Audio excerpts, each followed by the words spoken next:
Hello, everyone. Welcome back. You look awful. What happened? Did I miss something? What happened? Oh man, I'm sorry. Anyway, welcome back to our Konsoll Day 2. All right, that's all I wanted to say. I was like, I gotta go out and let them know they look awful. I don't know what happened yesterday. But that's it. I'm kidding. Of course, you all look beautiful. Except you. I'm kidding. All right, the first talk is from Lee Petty, the art director of some of my favorite games. He's been working in Double Fine for 16 years, I heard. Please welcome him. He's awesome.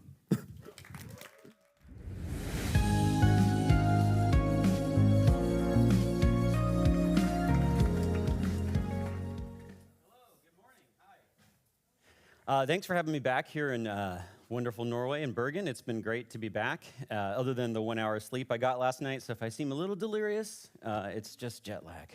But today I want to talk to you folks about exploring meaning in your own work by creating a manifesto.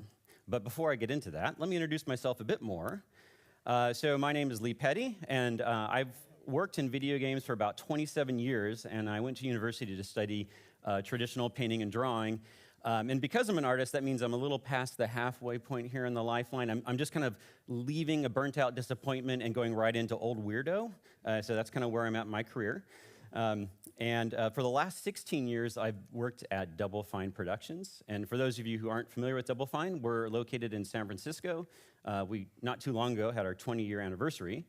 And the studio was founded by Tim Schafer, who's probably best known for his LucasArts point-and-click adventure games like Secret of Monkey Island, Full Throttle, and my favorite, Grim Fandango.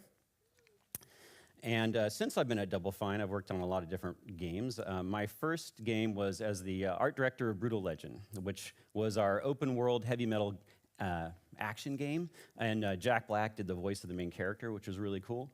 And I was also the art director on Broken Age, which was a kickstarted point-and-click adventure game, and in addition to making the game, we also did a documentary on the whole process. And if you want to see, well, you're probably familiar, but if you want to commiserate the pain of making video games, you can go and see this on YouTube, free to watch.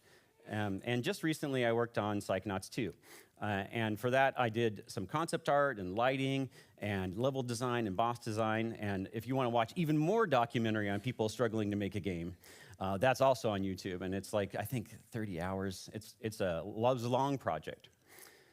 While I've been at Double Fine, I've also had the opportunity to develop and lead my own original games. My first game there was Stacking, and this was a game that was set in a world of living Russian nesting dolls. So you would find dolls that were one size larger than yourself and stack into them and use their unique abilities to solve adventure game-style puzzles. And from there, I led another game called Headlander, which was a game inspired by 1970s science fiction, where you played the last living human in the galaxy, but you were just a head, strapped into a rocket-powered helmet, trying to save humanity from the evil computer. And a few years ago, I led another game called Rad. And Rad was a roguelike game where you played a teenager sent by their town out into the toxic wasteland to find new power sources for the town. And while you were out there, you would randomly mutate and get different abilities, changing the way you looked and what you could do each game, and you had to try and use those to survive. All right, so back to the topic at hand. What's a manifesto? The definition I like, a nice simple one, is it's just a declaration of the intentions, the motives, or the viewpoints of an artist. And when I say artist, I mean not just visual artists, I mean all of us who work in games, right? Whether you're a programmer, a game designer, a sound designer, a composer, a visual artist, all of us, we're all artists making games together in this sort of strange interactive media that I love so much. And why make a manifesto? For me, making a manifesto is a way of finding your own creative voice.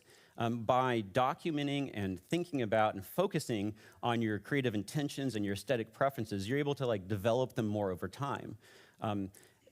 I think of the manifesto as a living thing. It's not something you write once and never look at again. It's something that I think as you change in your life, in your career as an artist, your interests, your experience, all those change. And so I return to kind of my manifesto and think about whether those are still the important things to me and what new things I've learned on the last products I've worked on. And the best thing about a manifesto is there's really no rights or wrongs. It can be absolutely anything. So it could just be a list. It could be a visual novel. It could be a written novel. It can be a piece of music, a bunch of reference. It's just for you to organize yourself. Today I'm going to show you some elements from my manifesto. And in my case, my manifesto is a mix of practical tips, ways I like to make games, as well as just my creative preferences or things that I'm fascinated by. And what I'm going to do is show you how I've applied those to a lot of the games I've worked on. But it's not a checklist. I don't really have a list and say, well, if it's a game that I'm working on, it's got to have these things in it, or I'm not interested in it. It's just a way of thinking about my artistic viewpoint and what I can help bring to a game, regardless of what I'm doing on that game. And that's another good time to point out that games are usually made by teams, not one person, and it's everyone's viewpoint that matters in the game. So even though I'm going to be talking about myself a lot and my manifesto, I don't want to give you the impression that it's only my ideas that go into the games I work on or lead. That's not true, and you wouldn't be utilizing the team and the people you work with if that was the case. So I'm going to go and we're going to look at these elements in no particular order, and we're going to start with farting. Farting is universal. Farting transcends the boundaries of all time and space. I think we all know what farting is, right? It has a distinctive sound. It's a really easy verb to tie to a gameplay button press. It's actually really great to have in games. But farting is, I didn't put it in my manifesto because of farting specifically. I put it in there because it's a reminder that I really like things that mix the ridiculous with the serious. I like playful, fun things that actually have more serious undertones or subtext to them. I don't really like things that fit cleanly into one category or genre. I like things that kind of mix that together, and farting is a great way to remember that. Let's talk about how I've used farting in games. All right. This is a character from stacking. So we're looking at stacking here. And this character's name is Merryweather Malador, and he had the ability to flatulate, which you can see on screen. Flatulate's just a fancy term for farting. In stacking, you could control all the dolls and use their abilities. So if you were to stack into this doll and control them, you could walk around and flatulate, or fart, on other nearby dolls, and that would temporarily cause them to flee, as you might expect, which you could use to solve puzzles. Well, the reason why farting became important for us, that's a sentence, is when we were developing the game, we had these fairly open levels, and because the player could stack into and control any of these dolls in the level, there was a lot of, we wanted to guide the player a bit more. We came up with ideas with, as a doll is moving around on its patrol points, when you're not in control, but what if they could randomly use their abilities sometimes, and that would kind of lead the player to want to experiment with those abilities. So of course, the first ability I thought of is like, well, yeah, let's have the doll randomly fart on other dolls, right? That'll be great. It'll attract the player. And we then wanted to take it further and say, well, if a doll does use its ability while moving on its patrol points, the other doll should react to that in the same way they would react as if a player used it.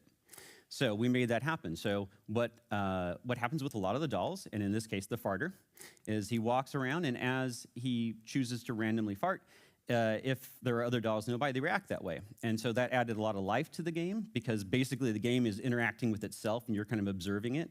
And even though it's largely scripted, it's not entirely scripted because there's randomness to the way they move.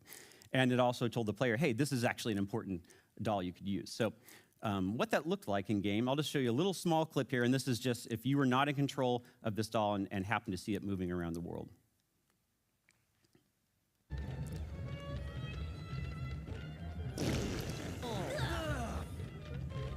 Yes. Classy, I know. All right. Another element I'm really interested in is this idea of, I call it another world. I like to imagine the games I work on take place in an alternate timeline or a parallel world. And one subtle thing that I like to do that helps reinforce that is I never use real world names or specific dates in the games. So I would never say the Earth, I would just say the planet. Or I would never say China, I would just say the Far East. And instead of saying 1910, I would just say turn of the 20th century. And it's a subtle thing, it's a small thing, but for me, it kind of creates this sense of being in a metaphorical or alternate space, which is what I'm much more interested in than, say, simulation. I love lighting, atmosphere, color in games. It's one of my favorite things.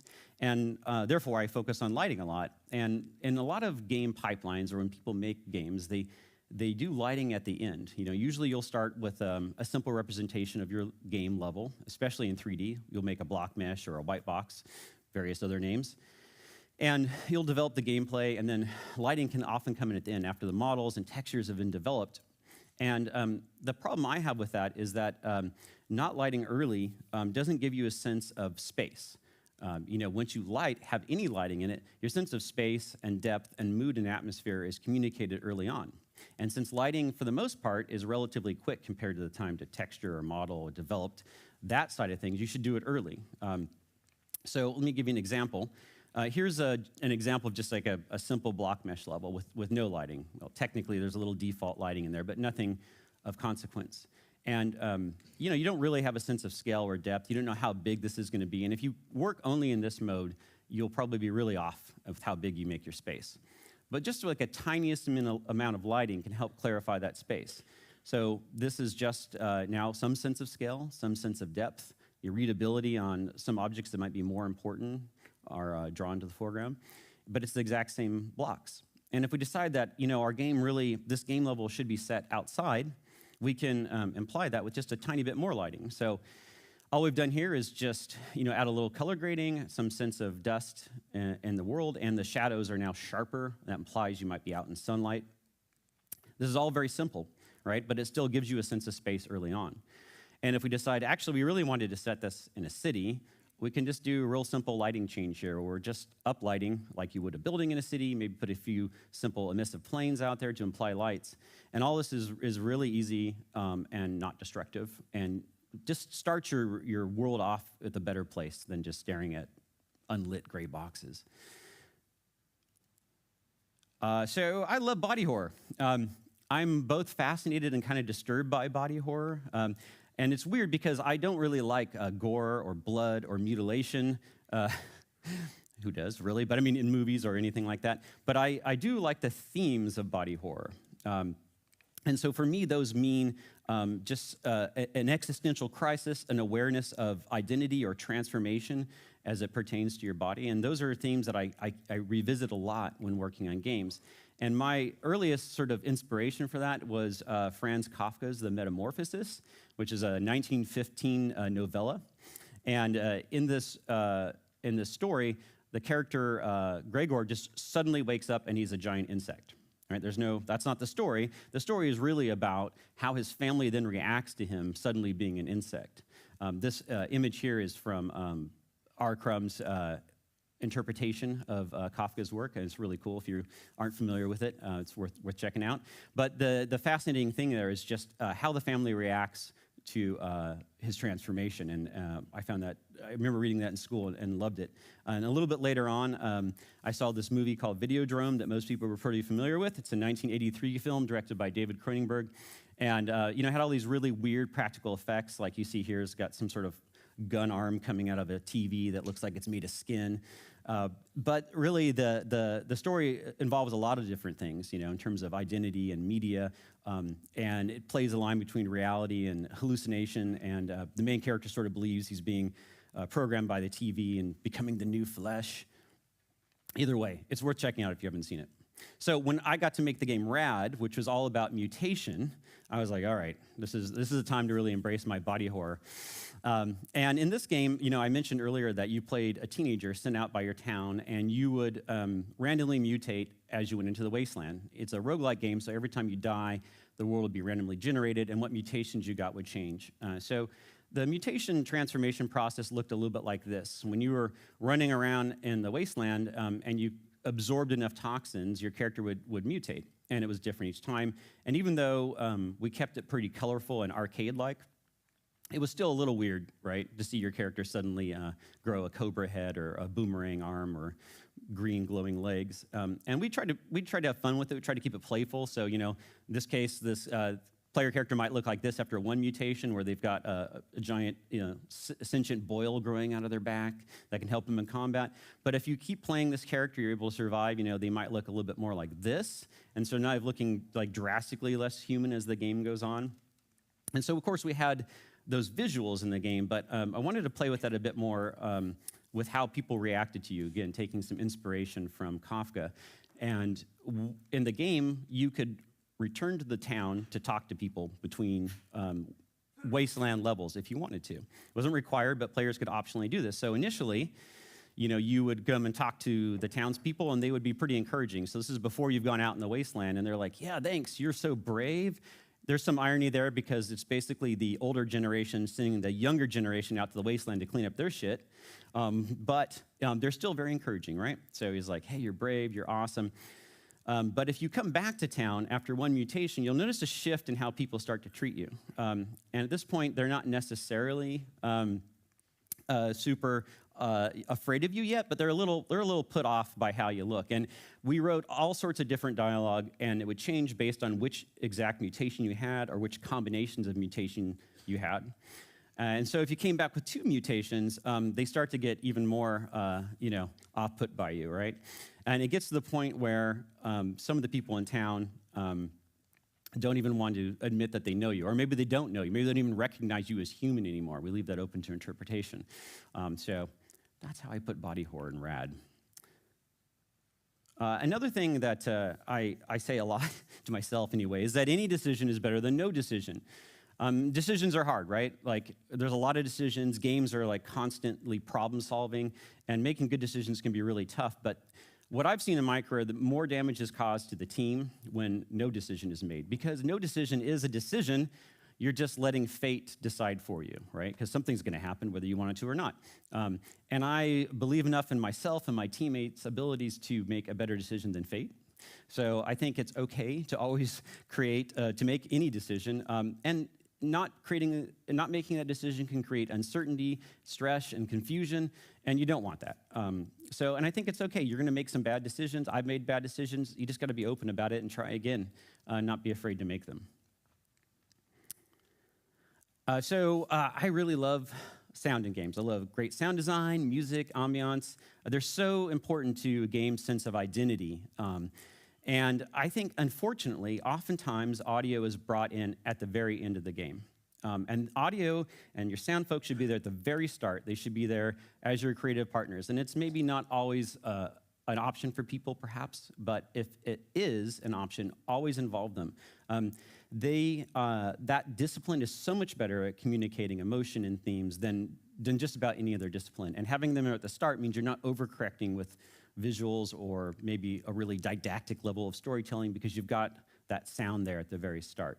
And I really learned this process a lot when I worked through Amnesia Fortnight at Double Fine. And in Amnesia Fortnight, for those of you who don't know, is a 2-week game jam that we do every few years. And it's often public. We stream and record it and put those on YouTube as well. And you have 2 weeks to form a team and then create what we call a complete experience. So we're not after just gameplay prototypes. We're after like some little nugget, some creative heart of the game that can be created in 2 weeks. And what I found, was obviously that's a lot to do in 2 weeks, right? And I realized I was always the person going to the sound people day one because if I could get that sound in early, the games I was working on had so much more personality than the people who'd save it to the end, and it really helped us understand what the game was about. So I'm going to show you just a little short clip here, and this is from a real early prototype from the game Headlander. And what you're going to see is it's a little more than gray box, right? It's just, we started to think about the space for the final boss. So we have this really bad proxy model of the final boss. We have an empty room, and the player character is going to walk in and fly their head around. But we talked to the composer early and said, hey, here's kind of what we're after. Can you give us just an early draft of some music that captures this feeling of 1970s science fiction and this crazy analog boss that you're going to fight? And this is what he came up with.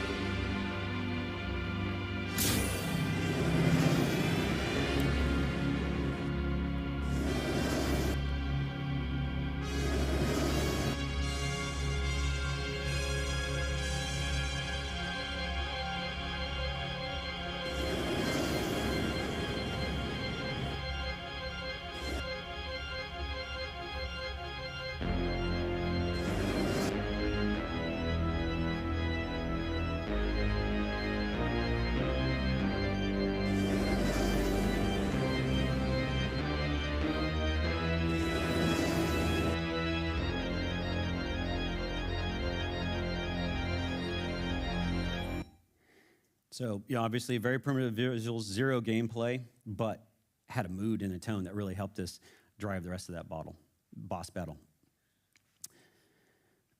So, I love skulls. I can never have enough skulls in things, so skulls. That's a big part of my manifesto. Like farting, skulls are universal. And we all have a skull, and humans are kind of hardwired to look at faces a lot. And really, what are faces other than skulls wrapped in meat with a dollop of hair on top? That's how I think of faces anyways, going back to my body horror fascination. And so I like to put skulls or skull derivatives, also known as skeletons, in all the games I work on as much as I can. So at Double Fine, I remember the first time I had to put a lot of skulls in games. It was working on Brutal Legend, and we had this giant corpse pile at the start of the game. Tim Schafer said, "Yeah, I want this giant pile of bones and skulls and corpses." And at the time, that was pretty challenging to fit into this pretty large open world game because it was a really giant pile. And not only that, you had to be able to walk down that pile in a quadruped. And as you were walking down the pile, you had to crush the skulls and knock them out of the way. And then you also could see pretty far in the distance. So we had to balance all of that, and it was a real pain. But I loved doing it. And we also had this joke at that point, Tim and I, that skulls are just auto-approved. So anyone wants to put a skull in the game, it's just always approved.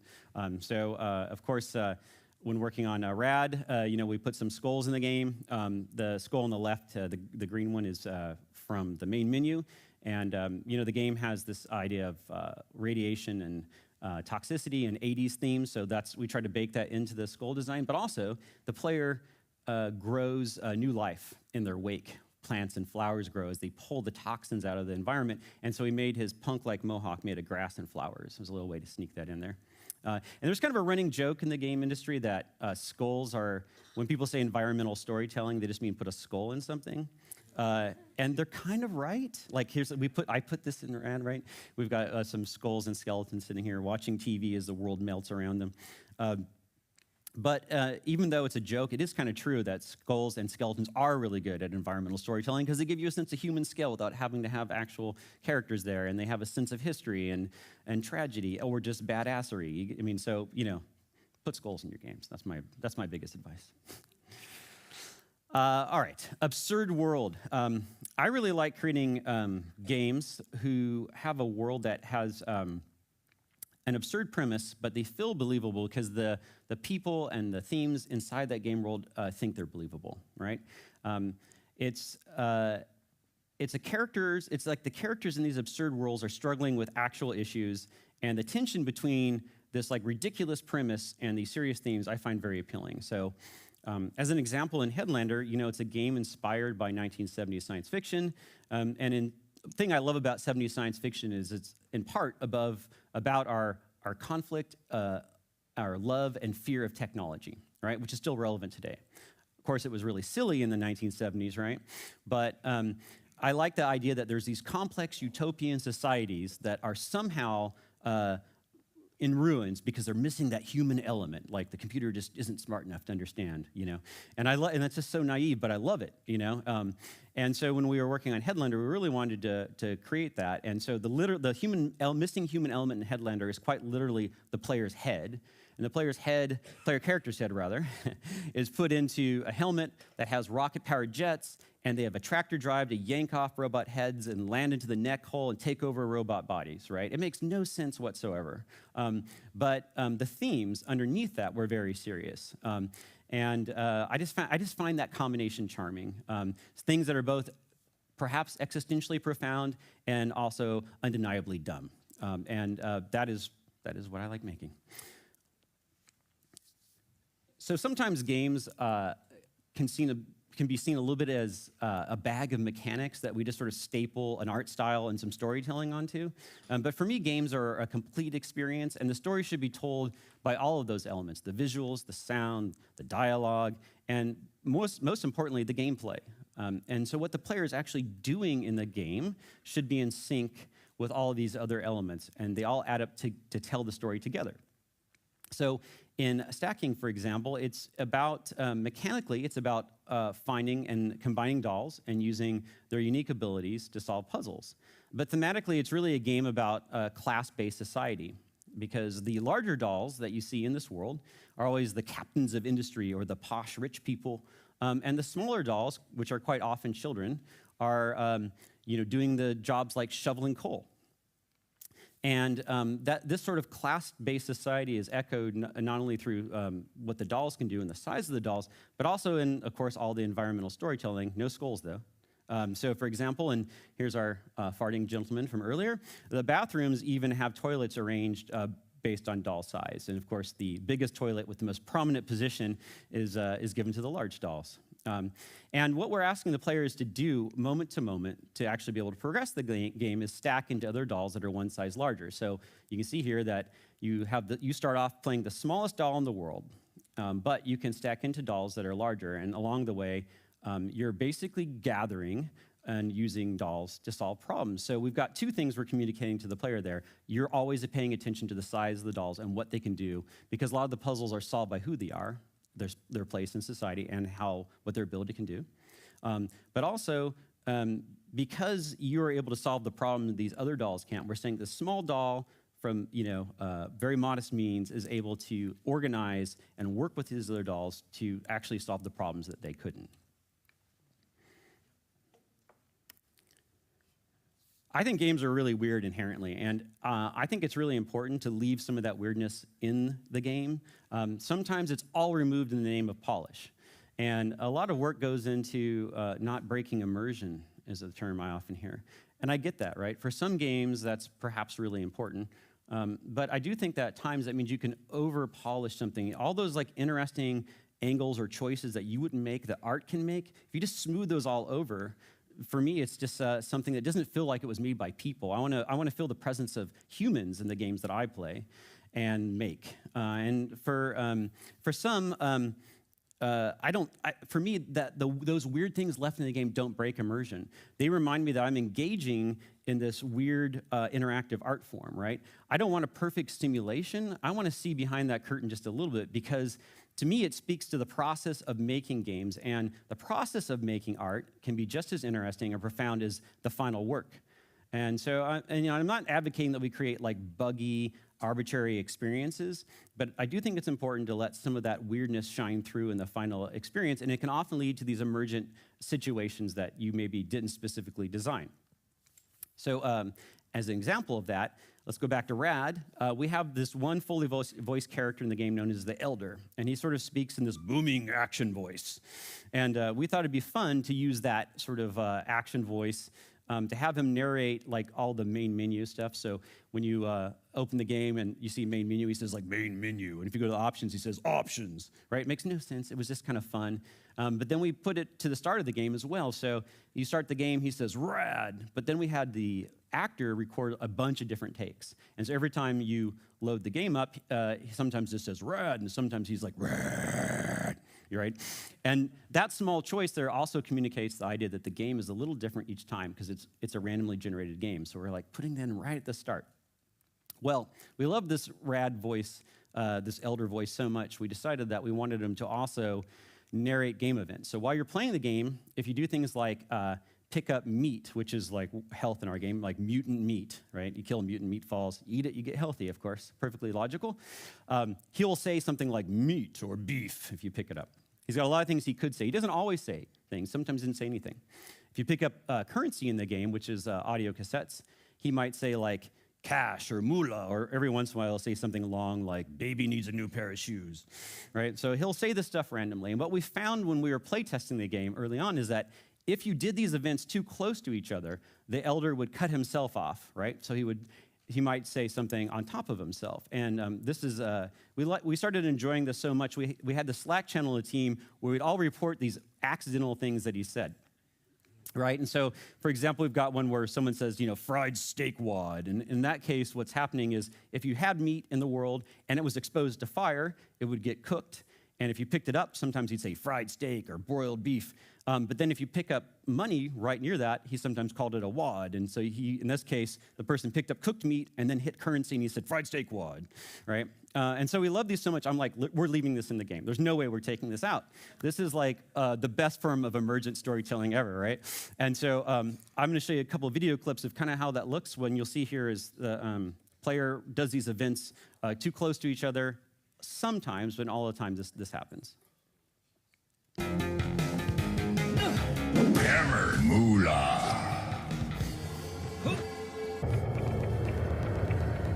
Well done, Bling Bling. The way forward is gravy. The way forward is gravy. That last clip was from streamers, so we were so happy when the game came out and we were watching people play it that this would come up during streams, and all the time they'd stop and go, "What just happened?"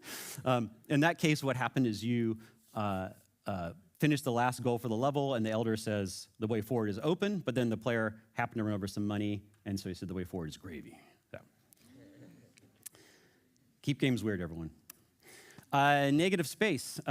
Sometimes, interactive art is tricky, right? Because unlike a lot of other art forms, you don't want your player to be left behind. But at the same time, I think it's important to not make everything a quest, a goal, a chore, a reward. Sometimes I play a game, and every character I talk to is trying to remind me of where to go or who to talk to or why I should do a quest. And it almost feels like I'm in a simulation of games simulating real life, you know? And I think it's important to find some space to let your game breathe. And sometimes that could just be a quiet moment, you know, just a beautiful vista, or maybe it's a space for exploration and playful expression. It's not always got to be goal-oriented, and it's okay to just have those moments where it's just being in a world. So I always look for places to do that. And when we were making Brutal Legend, we had a big world that was filled with like giant landmarks and epic battles and momentous, story-based set pieces. And it was just a lot of giant things, but we wanted to break that up, so we started creating what we called chill spots, which are just these little small, relatively small areas of the world that were pretty cool to look at. Sometimes they'd have, special music or little things about them. And they often didn't have any missions or goals associated with them all. You could just drive around in your badass hot rod, listen to cool heavy metal music, and just enjoy these moments. And we also found that, given the size of the world and the camera worked, is that we often were looking at like 1/3 to 2/3 of the screen would often be sky. And we had a time of day system already, like a lot of open world games where it would go from like morning to night. But when you're making a game made of living heavy metal, you should do something really interesting with the sky. So we came up with all these absurd weather patterns, and they get randomly triggered. And we always made sure they look pretty cool from these chill spots. So I'm going to show you a little video clip, and what we did here is we just sort of parked the camera and just recorded the random weather and sped it up a bit, so it's not 30 minutes, just a couple minutes here. You can see what that looks like to the player.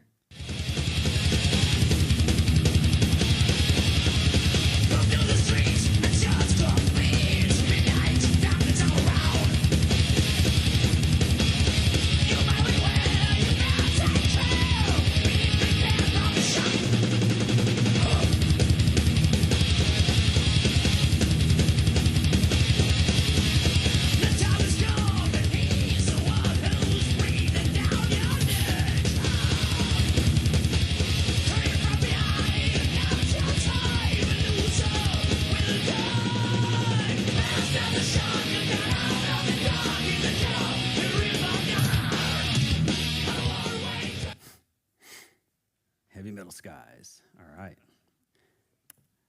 Hey, don't be an asshole. This is both a reminder to myself, but also an important thing. Look, sometimes people always, what's the best way to make a really good game? Or how do you work with teams? And there's really no magic bullets, but one of those things is just not to be an asshole, as simple as that sounds. I think, despite the fact that I spent a lot of this talking about my particular artistic preferences and ideas, games are made by teams. And not being an asshole means working well with your team. And if you're a leader, like this charming guy, right, that means you got to work with your team, not at your team, right? Respect those whose work comes after and before yours. And sometimes assholes think their talent will carry them, like, oh, I'm really good at this, it's fine. And maybe in the short term they're right, but in the long term it's going to catch up to you. And I'm not saying we all have bad days, right? We all have our blind spots. Sometimes we're all hard to work with, and that's fine. But I think to be a good teammate and to work well with others, it takes remembering that. And so I put that in my manifesto as a reminder to myself that, okay, it's going to be all right. Work well with people. Don't be an asshole. So sometimes you'd have a preference and you have no idea why. It's totally irrational. And that's okay. Rational thinking is overrated, in my opinion. So sometimes you just need to embrace your weird irrational fetish and go with it, right? And for me, centaurs are one of those things. Like, I don't know why I like centaurs. Maybe it's my fascination with body horror. But there's something about them that I have to put in games. And to be fair to myself, it's not only me. The internet is kind of fascinated with centaurs. There was this meme that went on a while, like, how do centaurs wear pants? I haven't really decided which one I like, but I like all of them, really. I see, there's, at least once a week, I see centaur cosplay. This magnificent person was known as a Texas centaur. He actually went around Renaissance fairs with a plastic horse back end on wheels, which is really committing to his art form. There's a lot of controversy going on right now about AI and AI-generated art and what that means to artist careers, but I did have to put this one image in here because when I saw this, it was amazing, which sort of highlights, like, you can't get AI to make something simple like a cat, but you're like, you want a cocktail shrimp centaur? No problem. Here you go. So I love that. So, of course, it's no surprise that I put centaurs in some of the games. So here's a centaur in Headlander. In Headlander, you could land your head, into different robotic bodies. And one type of body was citizens, which normally look like a standard person, but there's this experimentation area where they combine citizens in different ways. And one of them is this sort of weird centaur. But the other cool thing that we did is we put a dancing centaur in the game. I don't know if it's the only dancing centaur in games, but it's got to be one of the few, right? Because what happens is the game, although the game has a lot of combat in it, if you land into a citizen, citizens don't have the ability to fight. So if you try to use the fight button, they dance instead. And so we have, like, every possible citizen body in combination of the game has its own unique dance. This is animated by Miyuki Richardson, one of the animators in the team, and I love it. And we saw a little bit of the final boss earlier, but here he is in his glorious final form, which is a giant robotic centaur with a laser tail and a crystal head. And when you defeat him, he looks really awesome, like this. And, of course, Rad has its share of centaurs as well. This is what happens if you get a certain quadruped mutation, and then in this case, their arm also has a mutation, which turns their arm into a creature that has its own arms, and it's holding a living bat. So the weirdest form of centaurs. So I love secret things in games. And when I play a game, there's a waterfall, like most of you, I'm like, there better be a treasure behind that waterfall, right? I'm always going and looking for that. And, there's a long tradition of Easter eggs in games, and I'm no exception, right? This is, in Headlander, we stuck the main character from stacking in the background right there, with the arrows pointing. But I think it's even cooler, in addition to just adding Easter eggs or little hidden treasures, is to try and add some things to the game that you don't even tell the player, like, you're not expecting to even know, but it's important to you, or it's important to the team. And every once in a while, players will stumble upon this thing, maybe years after the game has been out, and it feels like magic, like they're the only person who saw those things and put the puzzle together. So we did some of that in Headlander as well. We had this idea, so in Headlander, you can land into these different citizen bodies, and in the world, the fiction is set up so that all humans have left their organic bodies behind and have put themselves in these fiberglass immortal bodies called imposters. And when they get destroyed or a body wears out, their consciousness is automatically transferred to a new body. So in the game, when you headland into a citizen's body, which involves pulling their head off and landing into their body, they're not dead. They just get uploaded to a new body. But what you'll notice is you get this name at the bottom, and in this case, it's Ricardo 10. And that name is randomly chosen from a list that we created for that citizen. And the 10, we never explained to the player, but the idea is that that's their iteration of their body. So they've had 9 previous bodies. Maybe they wore out. Maybe they got destroyed. Who knows? And that's an idea I stole from Logan's Run, a 70s science fiction movie where the main character is referred to as Logan 6 once when he's looking at, like, a baby in a nursery, and you're like, oh, maybe they're all clones. They don't explain it, but I was like, that's pretty cool. So we're going to use that. And so what we did in Headlanders, we put that in and never really explained it, but what you also might notice in the game is that if you stay in the same space where you got that citizen body, a short while later, another citizen will come into that room, and if you go and headland and take over that citizen, you'll notice that it's Ricardo 11, even though Ricardo 10's body is just hanging out on the other side of the room. And if you keep doing that, they'll keep counting up, right? So it'd be like 10, 11, 12, and then it goes to 14. It skips 13. And you might think, oh, okay, it's just superstition. 13's a bad luck number in some cultures, so that's what's happening. And it's kind of true, but there's a whole backstory to it that players might piece together, which is later on in the game, you meet a group of rebels called the Daughters of Lucia 13. And the idea there is that Lucia 13 was the first citizen to free themselves of the computer control, and that was her body number at the time. She was Lucia 13. And the computer is an irrational thing and is like, well, it's not the way I'm treating humanity that's the problem. Clearly the problem is there's something wrong with bodies with the designation 13, so I'm no longer going to make those. So all the citizens in the game, there's never a 13 anywhere in there, and we never totally connect the dots for the player, but we drop little clues around. I really like good graphic design in games and signage and imagery that supports the art direction and theme of the games. I think like audio logs, they can be abused, Sometimes it looks like you're in a mall made of propaganda where you have these giant signs and big slogans everywhere on them. I feel like that's not letting them be part of the world. That's kind of like a simulation or museum version of the game where they're all talking at you. So I think it's really important to try and integrate them into the world a bit more.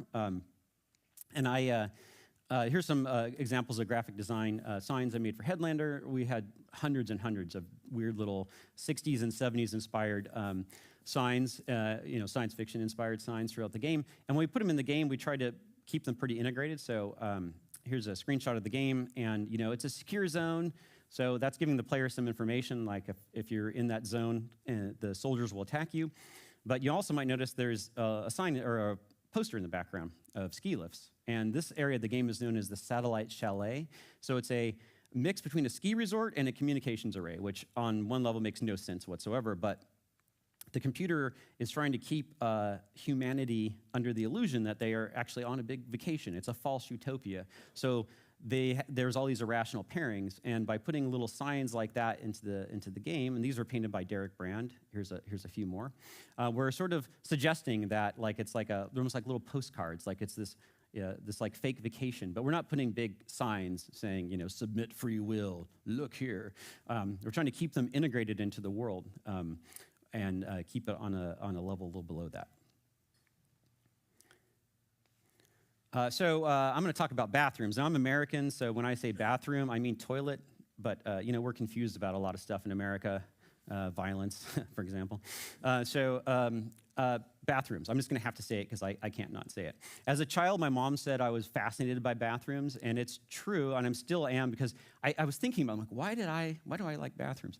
And they're kind of like strange portals into an alternate version of our world, because everyone's using them, but you're not supposed to talk to anyone in a bathroom. You're not supposed to talk about what you're doing in a bathroom.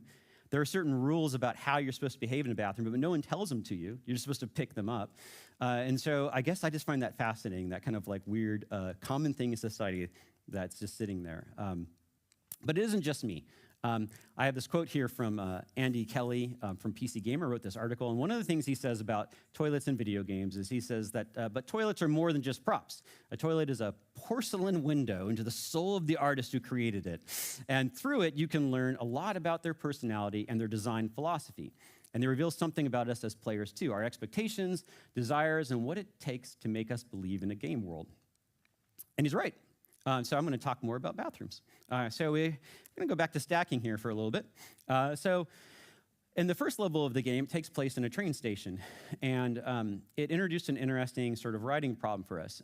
In stacking, when you're controlling a doll and you walk around the world and talk to other dolls, they will respond to you based on what doll you're controlling, right? So if you're controlling an adult doll, they might say something different to you than if you're controlling a child doll or a kid doll or a fancy doll, or a man versus a woman. They all have different dialogue that they might say to you. And of course, that lets the player, sort of see what it's a little bit like, what it's like to be in the eyes of that person that they're talking to. But the problem was we had bathrooms in there, and it's a, loosely Victorian-inspired area. So we have this, classic men's and women's restroom right there. And so if you go into those restrooms and you talk to a doll and they're just responding to you based on the doll you're controlling, it was a little awkward, right? Because you might have a kid doll and you go into the bathroom and they're like, how's school? And you're like, I'm talking to a guy in the bathroom. Why is he saying that? So we wanted to come up with a way to modify all of our dialogue sets based on location. And of course, the first test case is the bathroom because of my fascination. So if you walk into a bathroom like this is the men's room, and you walk in, with a woman doll, he might say something like this to you. But if you if you walk in, it's terrible. If you walk in with a male doll, they might say something more like this to you, right? And so it was just like, obviously we didn't only use this approach for bathrooms. We used it all over the place for just different states and little regional modifications of the dialogue because the player could take these dolls anywhere. We couldn't just write them statically. But we also put a lot of bathrooms in Headlander. Now Headlander is a weird one too because why would there be bathrooms in Headlander? If everyone's in a robot body, why would there be bathrooms? Well, it was just another extension of the idea that the computer is creating this simulation of normal life for humans. So I wanted to make sure we add some interactivity to these bathrooms, to these toilets, and so we did that. Here's what we did.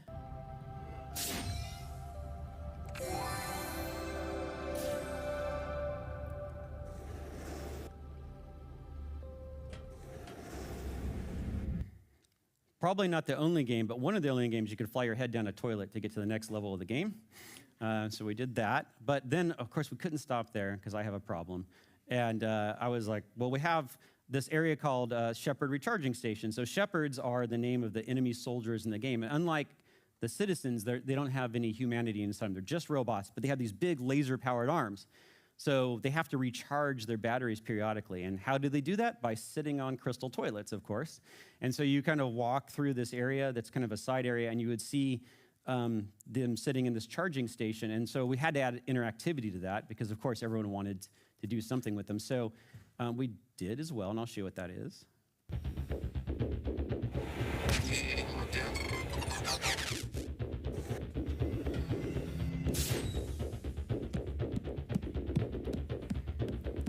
So not only did we have this ridiculous walk if you took a Shepherd off the charging station, but because they still had the power crystal attached, your weapons did a lot more damage, and their explosions blew up a lot more, you know. So we had to add some meaningful bathroom gameplay there. And finally, in Rad, yes, there's one town, and it has one toilet, but every so often when you show up, there's a mutant chicken trying to use the toilet, imitating the humans. They're trying to evolve, so.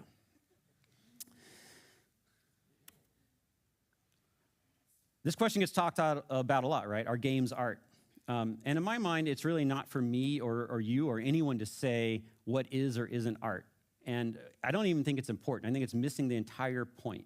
It's the making of art that's important, not the talking about making of art that's important. And I like this quote from surrealist filmmaker Alejandro Jodorowsky, who says, "What if the point of life is to create for yourself a soul?" And I love that idea. And to me, that's saying things have the meaning we choose to give them. And I think that one of the wonderful things about video games is not only do they have meaning for us, the artists who make those games, but also we're giving the player an experience that, more than most media, lets them create meaning for themselves. And I can't think of a more important idea that I want to put in my manifesto than that. And it's probably the reason why I still love making games after all these years. And I just love this strange interactive art form that we call video games. Thank you, everyone. Yeah.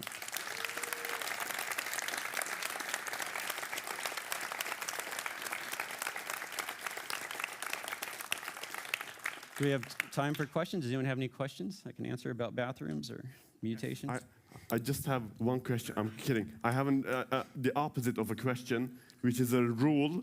From now on, there's a microphone. Where is the microphone? Yes. If you have a question, you can go up there and ask it there so that everybody hears it, even in the stream. Yes, that's a new rule we just came up with. Very cool. All right. That's it from me. Excellent. No pressure, but please use the microphone. Does anyone have any questions I can answer? You can ask me all about bathrooms. I've got all sorts of lore about bathrooms. No? Hello? Hello. Oh, wow. Have you seen the show Centaur Worlds? No, I haven't yet. I'm aware of it, but I have not shame. watched it yet. Is it good? Yeah, you're in for a treat. All right. See, it's not just me. Centaurs are, yeah. Okay, I have a question. Yes. What's your favorite video game bathroom then? In any game. Oh, man. Mine is maybe the bathrooms in Doom or Dead Space. They're pretty good, bloody and nasty. You like bloody bathrooms, yeah. The question is, for those in here, what is my favorite bathrooms in games? I think, I must say, I don't know, I have a really hard time choosing. I do remember one of the BioShock games having a potato in the, I think it's a BioShock game, had a potato in the toilet, had a pickup in the toilet. And I thought that was absurd, and I loved it. I was like, yeah, something went right into my inventory from the toilet. It must be that. I'm pretty sure it was a BioShock game. I remember the experience. I don't remember the exact game, but yeah, it was that. All right, everyone. Well, if there's no more questions. Oh, we got another one. Yeah. Cool. Excellent. So, if you were to start making your own manifesto, where would you start? That's a great question. Yeah, and I think for me, I try and do free writing all the time, which is just, just take a little sketchbook, just start writing ideas out. And some of them, for me, just came in that, where I was like, why am I writing about this a lot? Oh, this is important to me, and I would just start collecting them that way. I think sometimes, because I'm also a very visual person, sometimes they wind up just being visual ideas that are maybe hard to put words to initially, and I just let them simmer for a while. I think, it's pretty organic for me. I don't really have a very rigid creative process, other than I try to engage with it frequently and just let it fall out of that. Yeah. Thank you. Hi, great talk, by the way. Thank you. I'm just curious, since you emphasize do not be an asshole, do you have any particular bad experiences in the industry? Yeah, I thought you were going to say, it's funny that you emphasize that, because you look like, no. Yeah, oh man, so many. I don't want to name names or anything, but I do feel like there's, how do I say this? Yeah, I think most of it just comes down to not respecting other people, right? Some of it's just basic human things, and that means on a lot of levels. It doesn't mean you always have to agree with people, and it doesn't mean that you sometimes don't have conflicts. That's normal. We're all strange humans, but I do think it's just the basic idea of trying to put yourself in other people's shoes. And when I started in the game industry back in the dark ages, we all had to do like different jobs. So I was doing like 3 or 4 different jobs, and I got a broader appreciation early in my career of what it takes to get a game out the door, because I saw all those things. And so I'd say as one way to getting maybe more empathy for people's jobs around you is to do some of them sometimes, even if it's not your primary skill, just to like understand what they go through to get the work done that they care about. Yeah, that would be my advice, to try to avoid being in that yourself. Very good, thank you. Yeah. You mentioned the Double Fine documentaries earlier. Yes. Do you feel like the filming of those affected the development of the game in any significant ways? That's a really great story. I do actually. Well, I had more experience with Broken Age documentary, because I was only working on Psychonauts 2 towards the end. Yeah, some people, it was a new thing for us. So it was definitely really weird having cameras around all the time. Eventually, you kind of get used to them and you don't really think about it. But I did notice that, certain people would talk a lot more than they normally would. They were a little performative. And other people would not bring up things they were really concerned because they didn't want to look awkward on camera.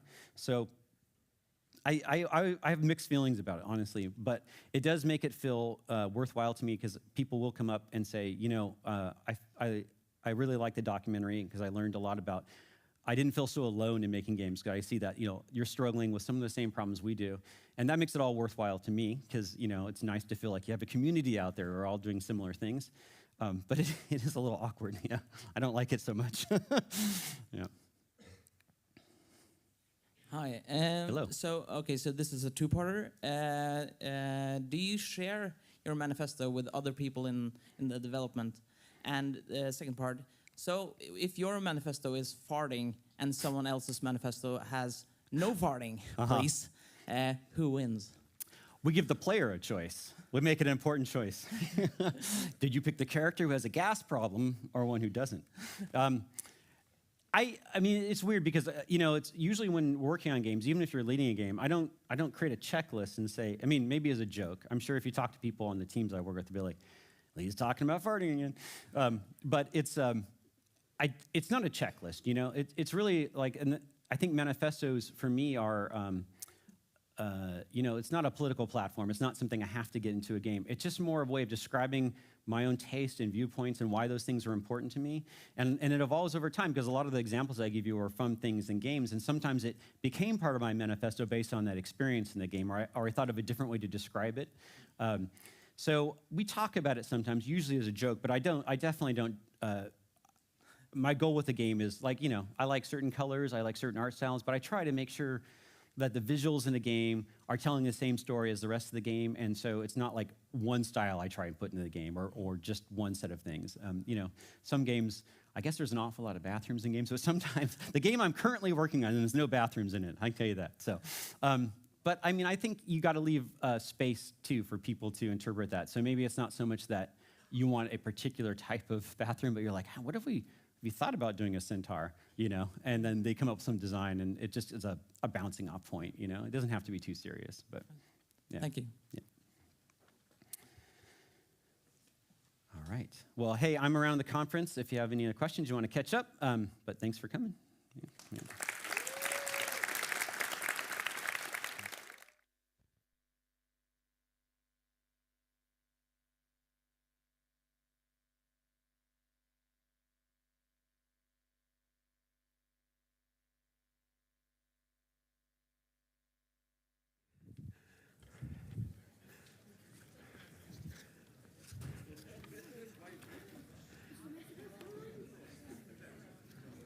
Nice. I kind of feel bad for calling you that, saying you looked awful earlier. So it's such a guy with a bad back thing to say. So I take it back. It's the back that does it. It's still it's worse somehow than yesterday. I don't know. It's better. I can do this. But yeah, it's affecting my brain now. I'm saying guy with bad back things to people, and you don't deserve that. So I'll just introduce the next talk and get out of your hair. Our next talk is Shireen Khan, and she has worked on Among Us and Venba, one of the only games I finished this year. Awesome. She's awesome. And, give her a warm applause and see you around.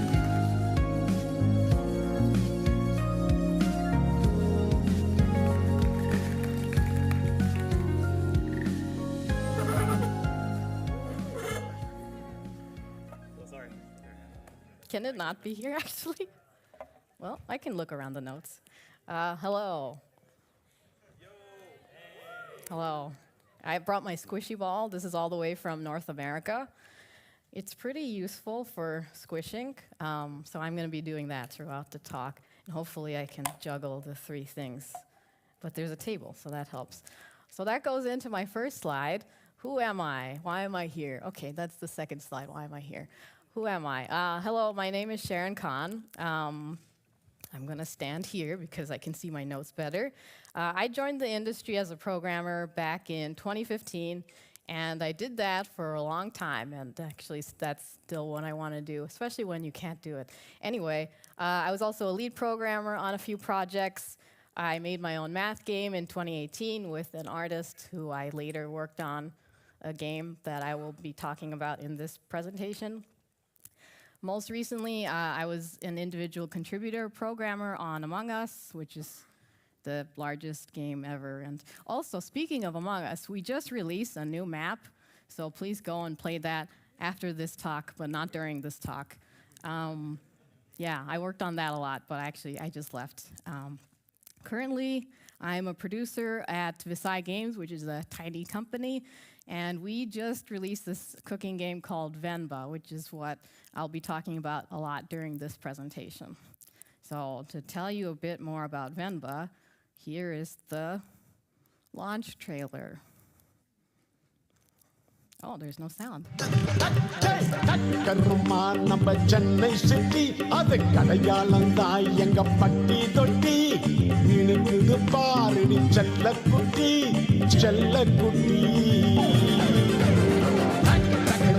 டக்கரு Chennai city அட டக்கரு பட்டி தொட்டி கலக்குது செல்ல குட்டி நம்ம Chennai city அப்பா ஓகேல. That's the trailer. Thank you. Just to give a quick summary about what Venba is about. Venba is a narrative cooking game where you play as an Indian mom who immigrates to Canada with her family in the 1980s. Players cook various dishes and restore lost recipes, hold branching conversations, and explore in this story about family, love, loss, and more. So I worked on this game part-time since about September 2021. When I first joined, I was brought on to help get funding. So in Ontario, where the team is, there's a bunch of funding programs, well, maybe just one main funding program that you can apply for to help get your game through production, so I helped with that. I also started helping with project management, so getting our sort of project management tool, ClickUp, set up. This is not an ad. I also was part of a lot of meetings. Turns out that is important to project management. So many meetings. Yes. I just joined the team full-time in September, actually, so I only worked about full-time as a producer for 2 weeks, and now I'm on vacation until the end of November. My notes here say play the trailer, but you just saw the trailer, so we'll not play the trailer. Anyway, please buy Venba. I think it might still be on sale, actually. So, yeah, it's on most of the platforms, Steam, Switch, PlayStation, Xbox Series, and Xbox One. It's about 2 hours long, so you can consider it like watching a movie. Anyway, that ends the ad. Why am I here? Okay, so as you know, I was a programmer for a long time, and I did a very large career change, programming to production. Who does that? Well, lots of people, but anyway, that it kind of brought up a lot of questions for me of like, what does a producer do anyway? There's this word called agile, and I don't know, what does that really mean? We use it, but do we? Is this agile? This is my cat Foss. Actually, he's my cat's cat, but anyway, that's not the same kind of agile, turns out. Is it mini waterfall? But what's waterfall? That's not the kind of waterfall is. And then what are the differences actually between waterfall and agile, and how does it even come up during game development? Or are we actually purely doing agile all the time like we say we are? We're not. So I knew that they were both sort of project management methodologies, where in waterfall you do a lot of planning ahead of time, and in agile you do what they call iteration, where you do some stuff and then you look at it and then you change things and you repeat a lot. So I kind of became obsessed with this question of what are these things really and what are the differences? So I think these are super important to understand as a project manager because it really helps and affects your day-to-day work. So preparing this talk was really helpful for me to get a better understanding of all this. So hopefully it's all helpful for you too, especially indie developers who may want to learn even more about this. Now, this is Bob. He's a good lad. So just to start, I'll give some definitions. Firstly, what is waterfall? So waterfall is a project management methodology that you use, and it has sort of these distinct phases. So some phases that you might have are like gathering requirements, doing the design for the product, then implementation, and then testing. There's a lot of upfront planning that you have to do before you begin the next phase. If you think about it in the context of a video game, the first phase might be like market research or something like that, where you go and you look at what the market says you should do and try to figure out how much each genre sells and things like that. And then after that, you might go into the design phase, given that the market research phase was like many weeks or months long. You go into a multiple month-long design phase where you might write a 1,000-page game design document, and only then would you start doing maybe your art, and then you do all of the art. You don't do any programming. You do all of the art, and then you do the programming, and so on and so forth. I don't think anyone makes games like this, but it is tempting to start that way, especially if you're just working on your own. So that's kind of what waterfall is. It looks sort of like this. And Agile is the other thing that people talk about. So Agile sort of does have distinct phases too, but they're a lot shorter and there's a sort of loop to it because you still do design and programming and art in Agile, but after you do all that, you go back to design and you say, okay, I have this thing, but what can I change about it to make it a bit better? So you end up spending a lot less time in planning before you move on to the next phase. And so in the context of a game, you might implement, say, a jumping feature or something as like the very basic thing you can do in your game. And then after you see the jumping feature, you think, okay, well, now what? What else can you really do? Maybe you want to add some enemies that you can jump on, and then suddenly you have Mario, I guess. That's where that went. Just to sort of give you a setting, I suppose, or context, I'm mostly considering the principles of Agile and Waterfall in this talk in a very general sense and not going to go into super specific implementation details. Like for those of you that know Scrum or Kanban, there's like sprint planning and all this stuff. I won't really be talking about that. There's also this thing called the Agile Manifesto, which I will also not be explicitly talking about. These are some more definitions. I guess, how many of you know what Scrum is? Okay, so quite a few of you. What about Kanban? Okay, very good. So I won't go too much into the definitions. These are kind of here if you get the slides after and you can read it. We'll go over a bit about Gantt chart, sort of a bar chart to visualize your project schedule, and that I will go into more later. So why do we talk about this to begin with? Process impacts a lot of things, actually. So it impacts like what we're building. It impacts how we build it because, well, that's what the definition of process is. It also impacts how we feel about what we're building. So I think especially folks that have worked in really large companies, you may have felt the pressure or the weight of very large amounts of process where you don't know why you have to jump through all these hoops to get this very simple answer. At the same time, especially in smaller companies, you might have felt that there's not enough process. For example, you find you just don't know what's going on because there isn't a good process to sort of relay information from some people to other people. Especially when working remote, you might need a lot more process. So all of those things can kind of affect quite a bit day to day how you feel about your work. And that also affects what you end up making and how you make it. So this is a picture of feelings. There are more than 8 feelings. It also helps you establish a sort of common foundation of understanding on the team. So when you say you want to do this process a certain way, there's a good chance you might need to sell people on that idea. They might think, oh, well, that's unnecessary. But I think getting a sense of why you want to make that change will really help you sort of convince others that it is actually needed. And also, you should probably know why you're doing a thing before you do it.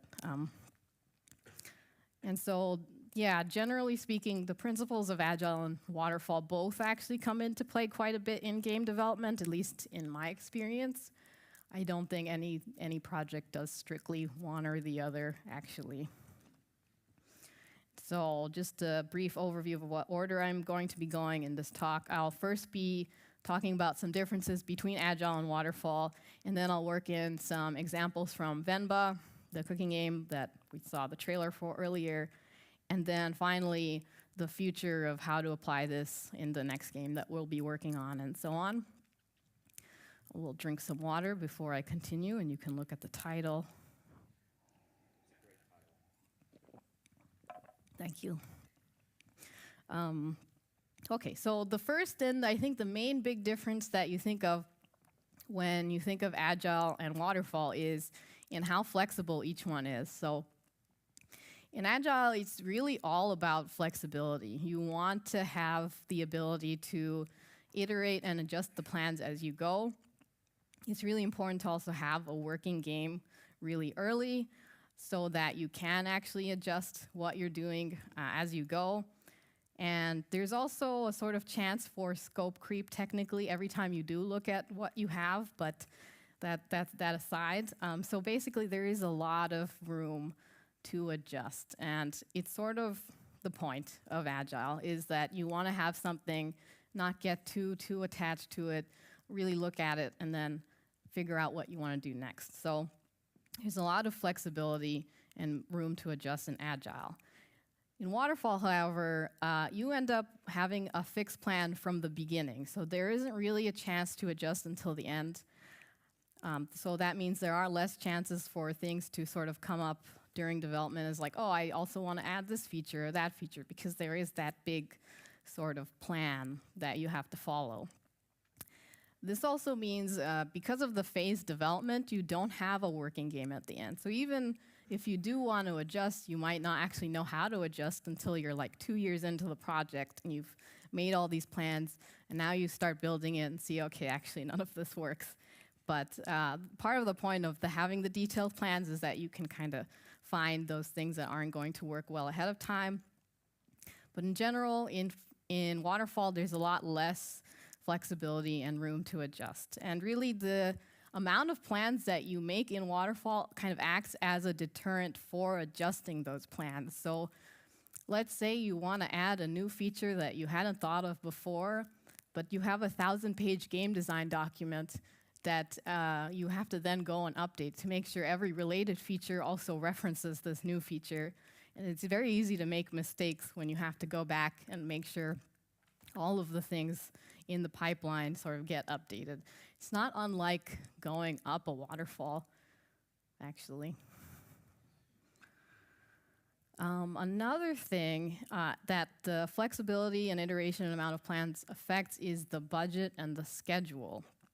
So in Agile, it's kind of easy to enter an infinite loop. If you're constantly looking at what you have and adjusting as you go, you can end up sort of just moving sideways and not actually, I'm walking this way now, okay, not actually getting the game more finished.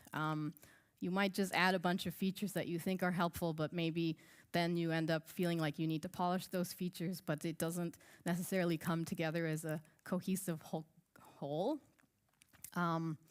So you kind of do have to step back and take a high-level view of what the game is looking like before you just keep adding stuff to it.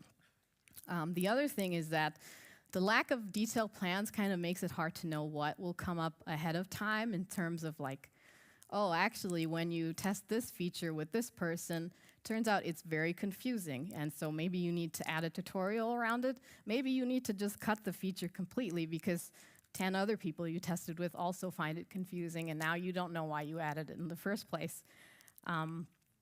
So all of this sort of adds up to making it a bit harder to estimate what the budget and schedule should be. In practice, what you might end up doing is saying, okay, I have this game idea.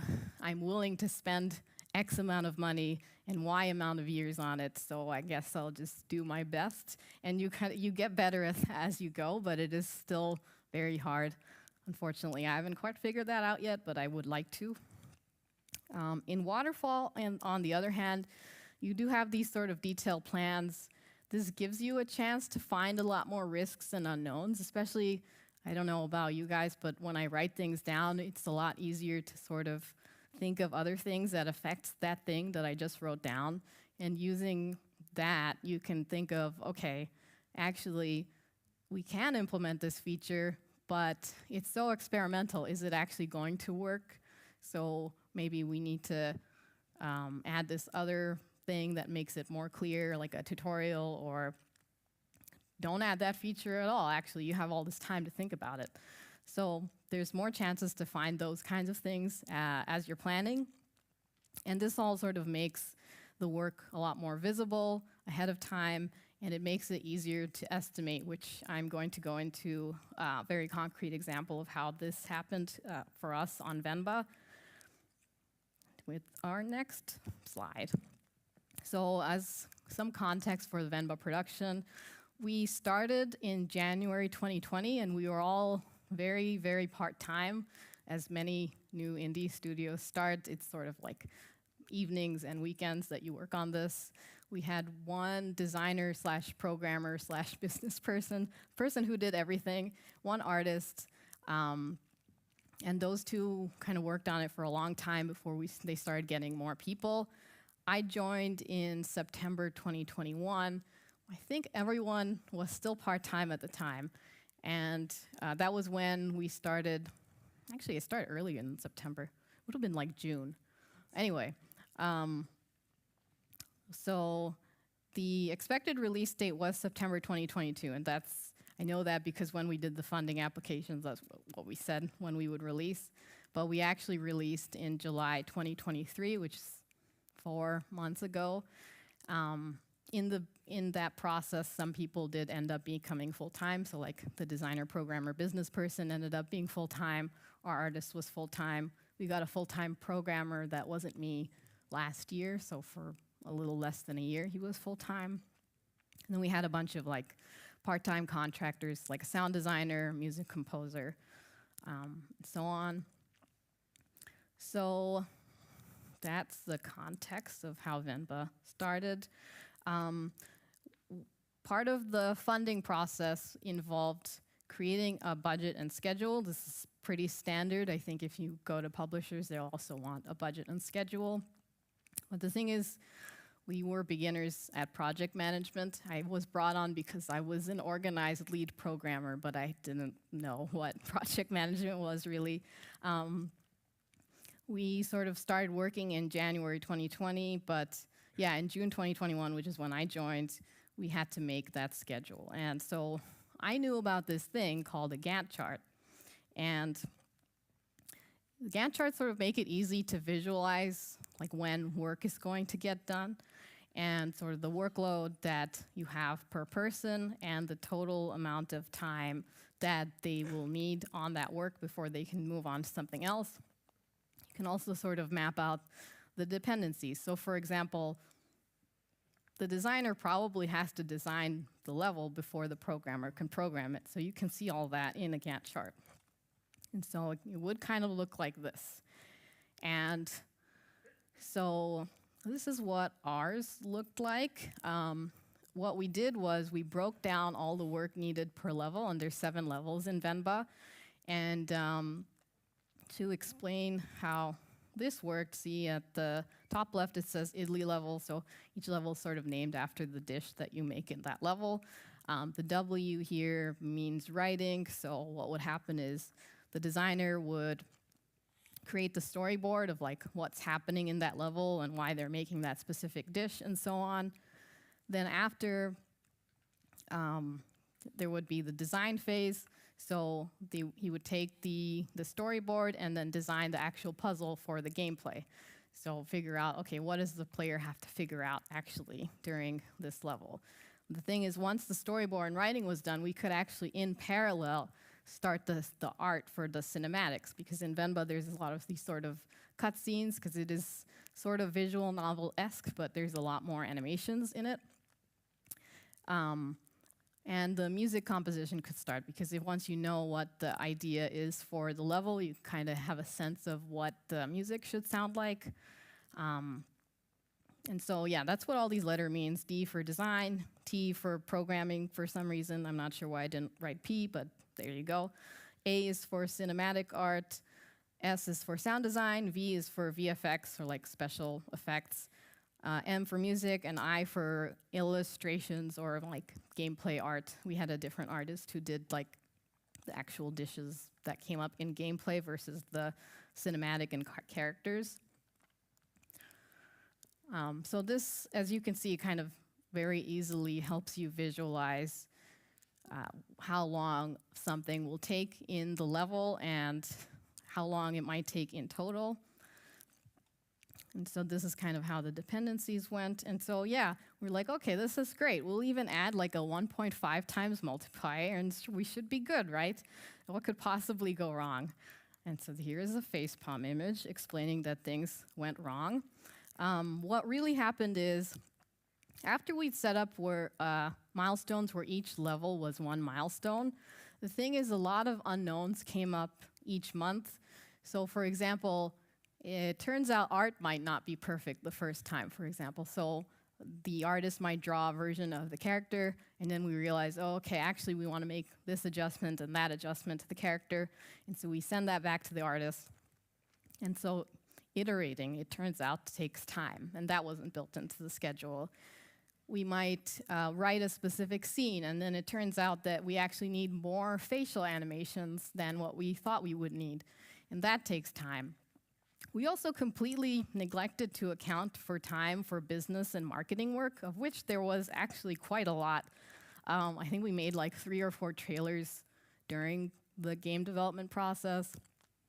You also have to make contracts for people to work for you. And that's just kind of just the beginning of what you need to do for the business side. And that was all done by the one person who was kind of doing everything. So that was a huge bottleneck. The thing is, even though all these things, these unknowns came up, we still really tried to finish the level on time. And what ended up happening is that we would end up with these levels which were more functional than shippable. So they would technically work, but we really didn't want to show them to anybody.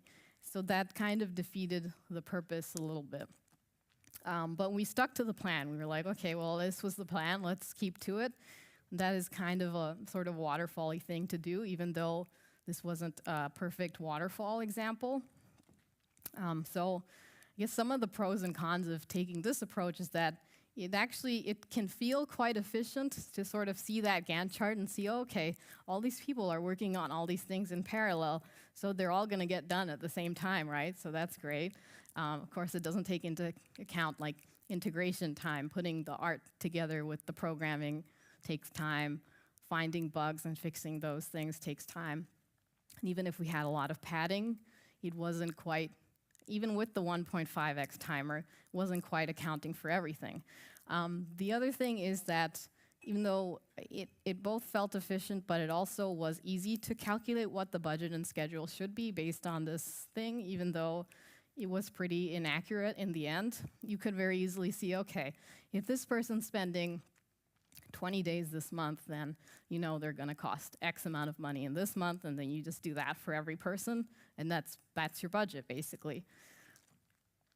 The downsides, as we kind of talked about already, is that we sort of ended up with a false sense of progress. Okay, we were done 5 levels, but actually, because we didn't want to show them to anyone, what was it actually done? What does done actually mean, really? And this ended up resulting in a lot of work piling up at the end of the project. So a lot of time spent polishing each level, trying to figure out, okay, what is going to make this actually feel good, making sure we spent time in play testing so that we could see, well, what are the confusion points for each player as they're playing through the level and so on. And that kind of, rather than being done with each level so that each level was truly finished at the end of the milestone, we had to do it sort of at the end, kind of all mixed up together. In general, we just didn't really adjust enough for the unknown, so we tried to adjust, and we saw that things were slipping pretty much constantly, but we didn't quite adjust enough to see, okay, the approach that we're taking actually is not really working, so let's think about how to really approach this. And another thing is that we didn't have a really good playable version for a long time. Sometimes folks would want to see it, and so we would try to quickly polish up one specific level that we wanted them to see and get that out the door, basically. So another thing that's different between Agile and Waterfall is sort of the amount of planning that you do.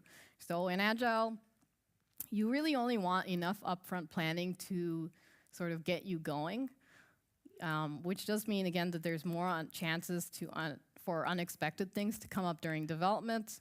But you're also, when you're doing Agile, you go in with an awareness that there are going to be changes, and they do easily disrupt your plans. So having less plans is good, actually, because then you don't have to go back and adjust all of those plans that you made.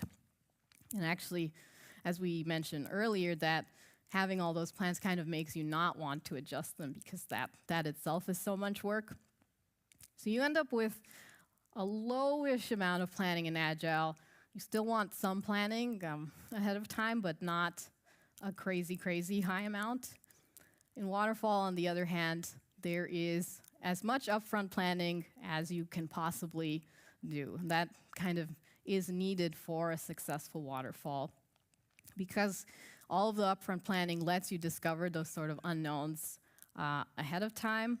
And so because you had all this time, really no or nothing should come up after to disrupt the plans, but really, even if they did, what are you gonna do? You can't really go back and change anything. So in Waterfall, there's a high amount of planning. So as I started to think of all this, I kind of got the sense that Agile and Waterfall aren't exactly opposites, or they kind of are, but they sort of lie on this sort of spectrum of planning. So on one side, you have 0% planning ahead of programming or development in general, and on the other side, you have 100% planning ahead of development. So, and the amount of planning affects a lot of the same things that come out as sort of the properties of Agile and Waterfall. Like, if you plan a lot, it's harder to go back and adjust. And if you can't go back and adjust easily, it's not so easy to integrate player feedback into your game. If you plan a lot, though, you can find a lot of risks ahead of time, and you might be able to get a more accurate budget and schedule. And so every project lies on the spectrum. Games, features for games, even this talk is somewhere here. And so on the one side of 0% planning, you have sort of tiny projects. I made this Discord bot recently that was very close to having 0% plans ahead of time. I figured, well, I want to make this bot.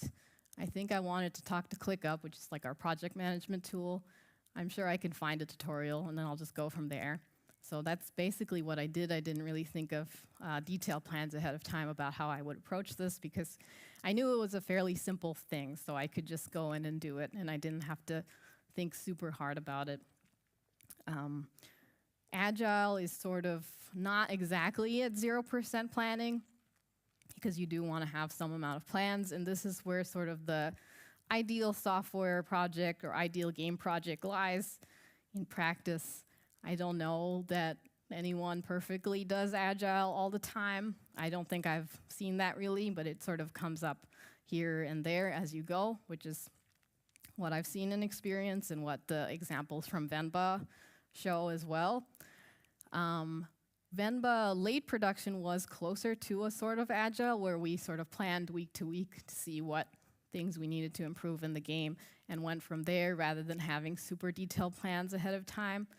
Whereas Venba early production, as you saw with those Gantt charts, and not actually detailed plans, but plans that we stuck to no matter what, was closer to Waterfall, but it sort of had the downsides of Agile, of not accounting for those unknowns, and no real upsides, but the downsides of both Agile and Waterfall, not really being able to adjust either.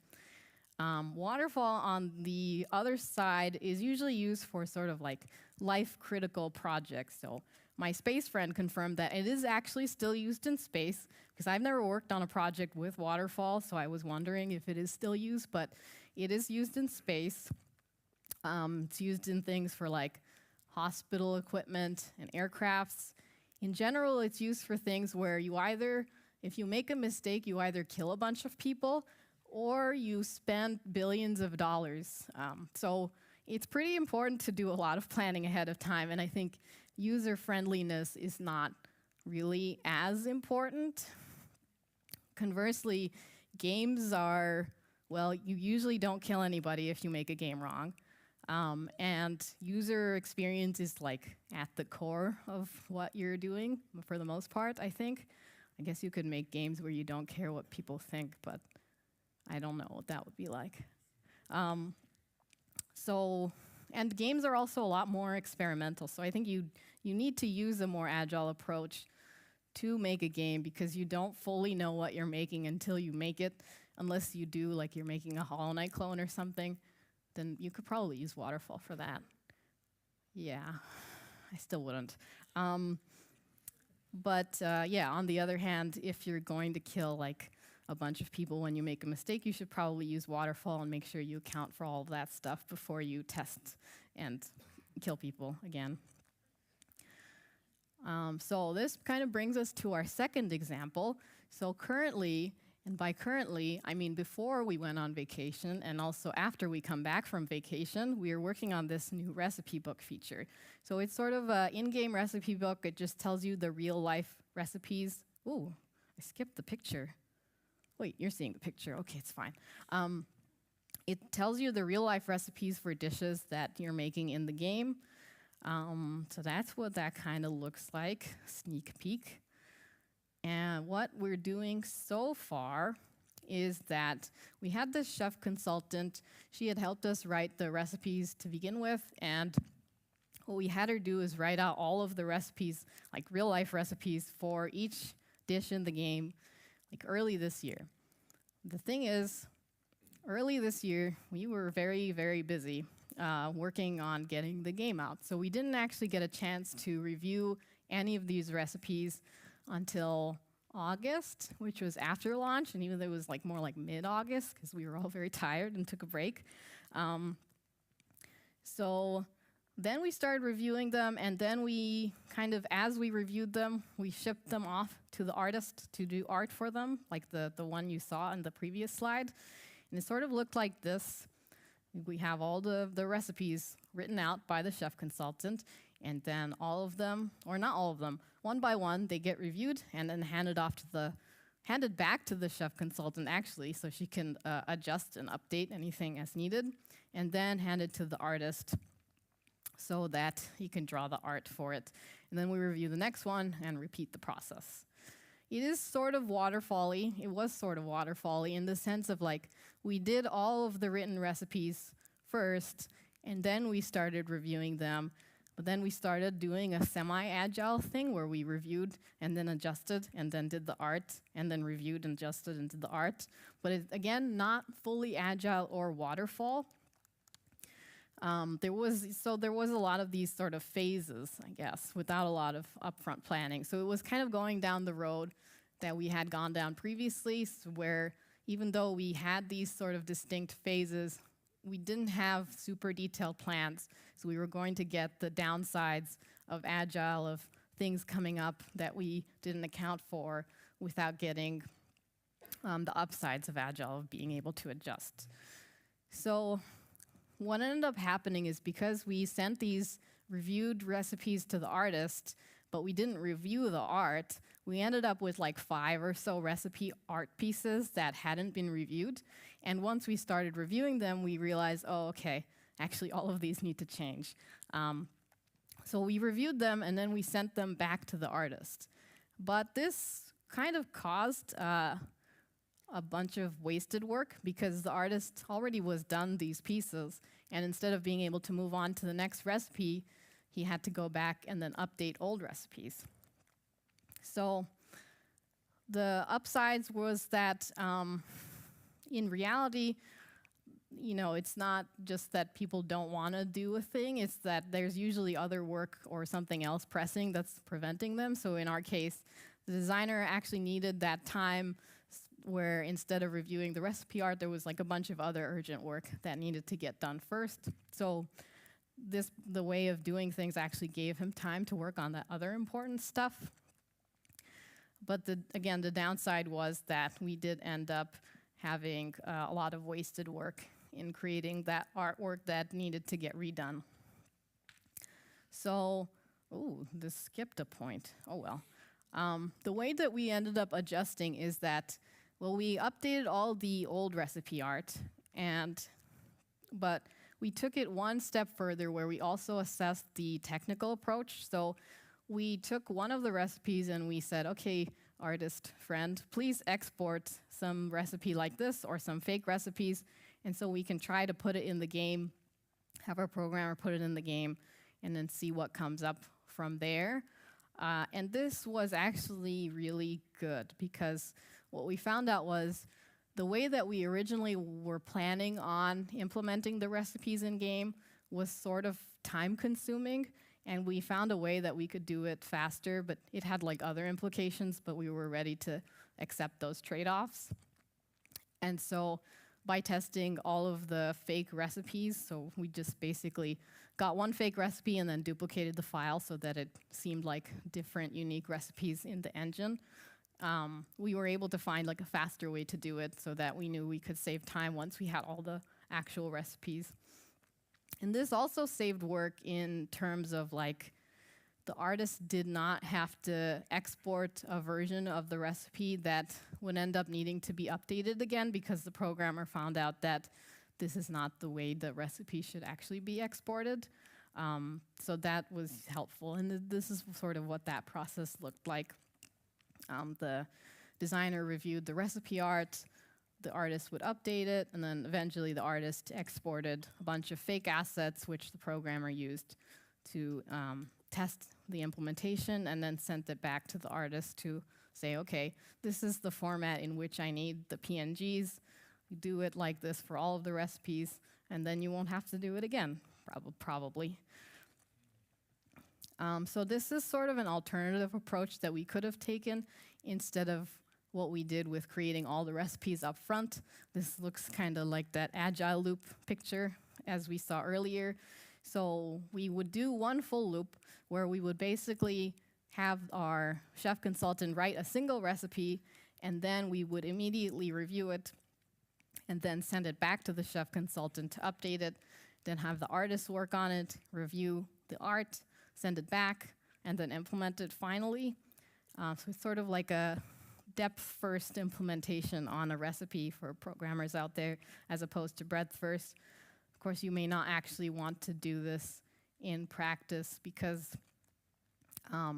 as we said earlier, in practice you might have other work that you need to do. So having to kind of switch focus between all these things constantly could not be the right thing for your team at the time. That said, it does help you sort of find the unknowns at each step. So yes, the unknowns at each step. Because when you hand off something from the chef consultant to the designer, there's always a chance something will come up. There's like a miscommunication of some sort. Oh, I wrote this recipe, but actually I wanted this other recipe. Because in cooking, there's actually like a bunch of different recipes for the same dish. So that kind of thing can come up, for example. Or as we saw earlier, when we handed the art back to the designer, it turns out that the art wasn't quite perfect the way that we wanted.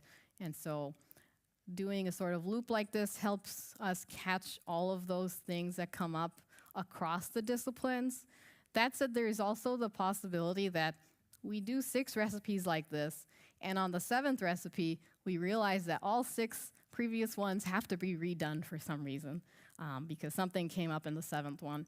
In my experience, that doesn't happen quite as often as like within a single piece of content, like across content like that. But you do have to sort of make your best guess as to where the problems will come up and figure out what your approach is from there. So yeah, that kind of brings us to the general considerations that we want to make when we are trying to figure out what the process should be for a specific game or feature.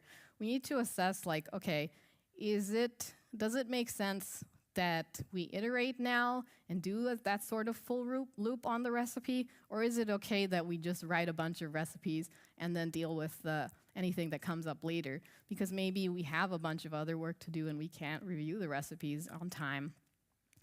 The nice thing about waterfall, or a sort of bulk work approach in this way, is that it does mean that the person who's doing all that work up front can just focus on that one thing. Whereas if there's like these loops, they might have to find other work to do while, say, the designer is reviewing their work. The chef consultant just sort of sits around. I mean, in this case, the chef consultant was part-time, so it was fine. But if they were full-time, they would just have to wait for the designer or find another task which requires a bunch of context switching, which can be expensive. So you have to sort of think about all of these things. The other thing is, it also depends on the risk of the feature itself. The recipe book feature is pretty simple. There isn't a lot of like user interaction to it.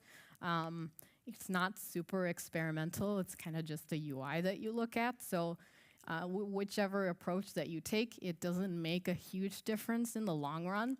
And it didn't cost us a lot to just go back and fix those recipes ultimately.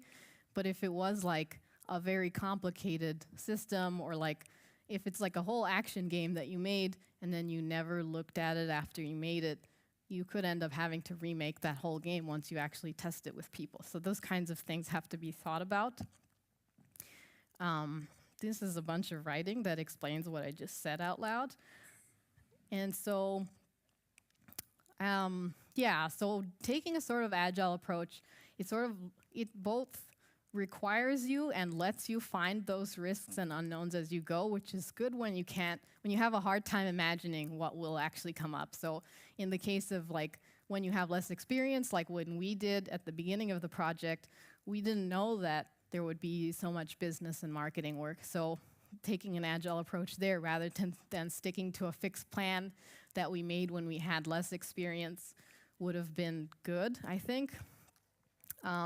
But it also forces you to find those risks as they come up rather than ahead of time. At the same time, for waterfall, you do need quite a lot of planning to see those risks, which we did not do for these examples. But the agile approach also requires you to, again, context switch quite a bit. So it depends, again, you have to figure out what each person is working on and whether maybe they like to work in that way where they switch between a bunch of things, or maybe they prefer to just stick to one thing. So all of these things kind of need to be considered.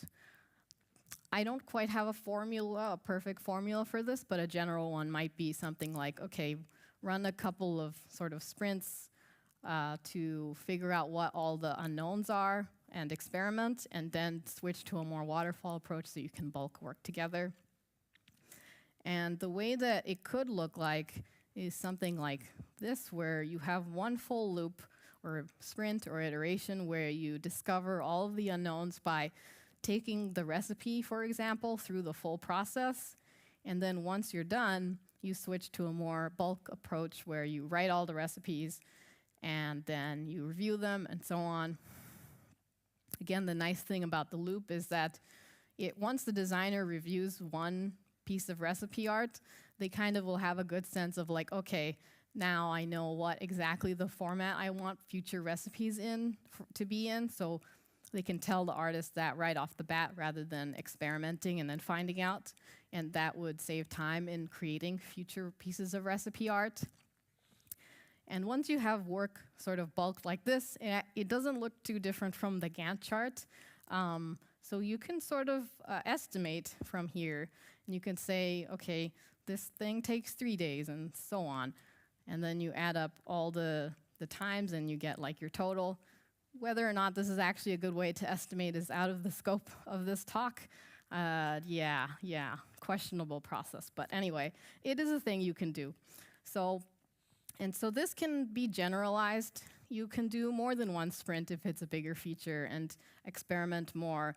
You can, instead of making a recipe book feature, maybe you want to make a quest system where the first sprint you do like a fetch quest, and then the second sprint you do like a kill somebody quest kind of thing. So you try to hit different parts of the feature in each sprint as you experiment. And then once you feel like the system is sort of solid, then you can move to bulking the work together. And that's kind of like Kanban, actually, again, out of the scope. So what are we doing now, actually? So we've probably discovered most of the unknowns. It's, again, a pretty simple feature, so I feel optimistic about that. So we've considered it quite safe to finish all the recipe art, and so some of that is sort of kind of ongoing now. And so we're going to wrap all that up, and then once we get back in November, we're going to take all that recipe art and then just put it into the game. What does this actually mean for the future of project management? So The thing is, now that we've gone through all this, we have a better sense of what Agile and Waterfall are. We also know about a lot more specific tools. For example, Scrum is usually what's used in game development, so we know what sprint planning is and what the point of sprint planning is. Our recipe book feature is almost done, but I think all of these learnings will apply quite a bit to the next game.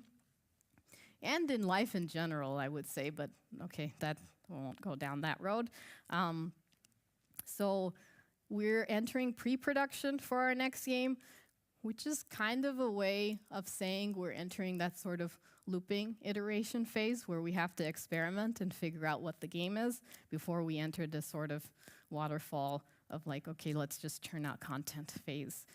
In practice, pre-production is very different from production, but again, because we still need to have a bunch of experimentation before we do all the content, the sort of wave, the loop, it's all still there in the entire game development process. There's sort of the same principles. You want to consider, when are the unknowns going to come up? What kind of unknowns are going to come up? Let's probably get them out of the way first so that it doesn't come up 1 year into production when it's too late to fix anything. Is it good to bulk work together at this point, or do we want to do some iterative work to figure out what the crazy stuff is going to be? So basically, it's helpful to know why we use Agile, what are its strengths and weaknesses, and also to sort of intentionally design how you're going to work on something before you work on it. I think learning all of this is really good for being sort of more confident in your role as a project manager or producer. I forgot to mention, but producers are they can be very different from company to company, but at least where I've worked and at Visai, project management is super important part of my role as a producer there. So by learning about this stuff, it can become easier to sort of convince others of like, oh, okay, we do actually need this sprint planning meeting because we need to know what we're working on this week, for example. At the same time, there's no need to fully discount waterfall or waterfall-like practices. We can leverage that when we can. It might be useful to sort of bulk work together and have some people work heads down on a feature because they might prefer that. They might be more productive that way. I mean, ultimately, making games is kind of hard. You sort of have to assess each situation as it goes. Every project is different. I don't have a formula or answer quite yet, but hopefully in a few months I'll get there. But the thing is, process, just like game development, can be iterative and it can change as you go. You don't want to change it all the time because that can be disruptive for the other developers, but you don't have to stay fixed and just stick to a thing because that's how you've been doing it the whole time. And that said, process design itself is not all of production, actually. Turns out you also have to learn this thing called soft skills, so watch out for that. But yeah, let's keep talking about all of this stuff and learn more and share our knowledge, prove our skills, etc. And this is the end. Thank you. These are my cats.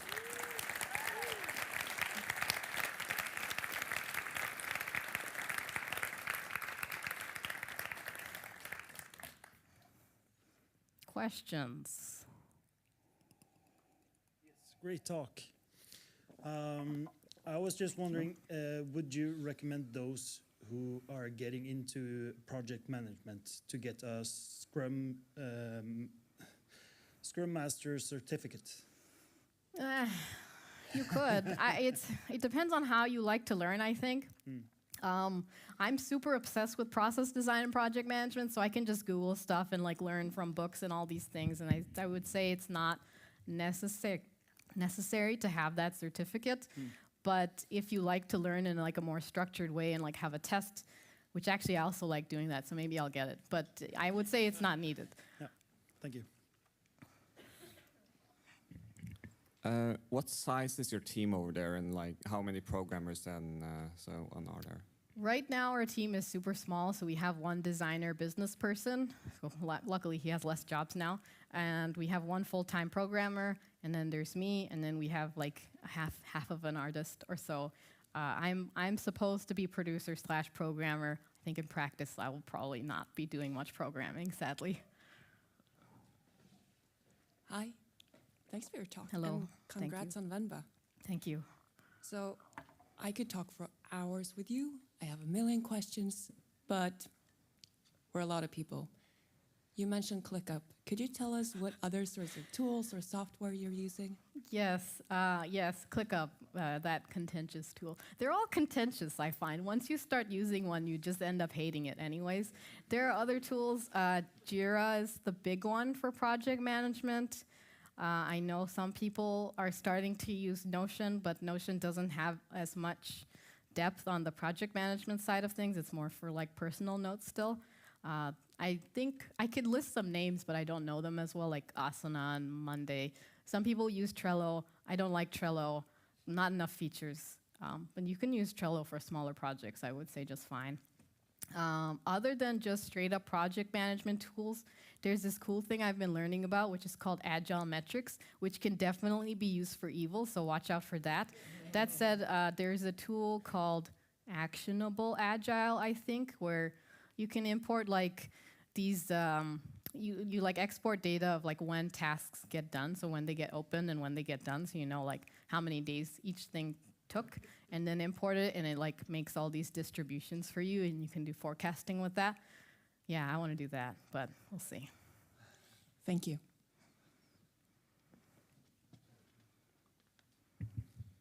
Hi, thanks for the talk and thanks for the cats. Hello, thank you. I had a question around, so I find a lot when I'm using Agile, like I can kind of when we're thinking about when we want to release, we can either release like after we have X and Y and Z features, or like on a specific date, and then kind of like whatever we have at that date is kind of when we're going. So how do you try to balance those? Because like obviously as the team, you're like, I want to like make sure each of the features are polished and we get all of our mechanics in, but from the business side, they want to know like, when is this going to launch? When are we going to make money? That sort of thing. So how do you kind of balance those two as you go? This is the eternal question. I don't know, you cry a lot about it, I would say. It's sort of feelings-based. So one thing I read recently is this book called Playful Production Process, and what they recommend is as you develop your game feature by feature, you kind of build from the foundation outwards. So as you build like the core, you want that to be pretty polished and done so that you don't have that bunch of work and bugs to fix at the end. And so that itself should feel good. And so once you start adding more features to it in that fashion, you should start feeling good about the whole project and making it shippable. And hopefully that once you get to the end, you end up with something that you feel good about releasing, and so it doesn't feel like you just have to cut things. But yeah, in practice, it's kind of hard to implement that, and I think it's going to be a compromise. Different people on the team will push for different things. I think your creatives will really want to push for making things look super good and feel good, and your producer will be like, well, you said that 3 months ago, so let's move on, you know. Great, thanks. No problem.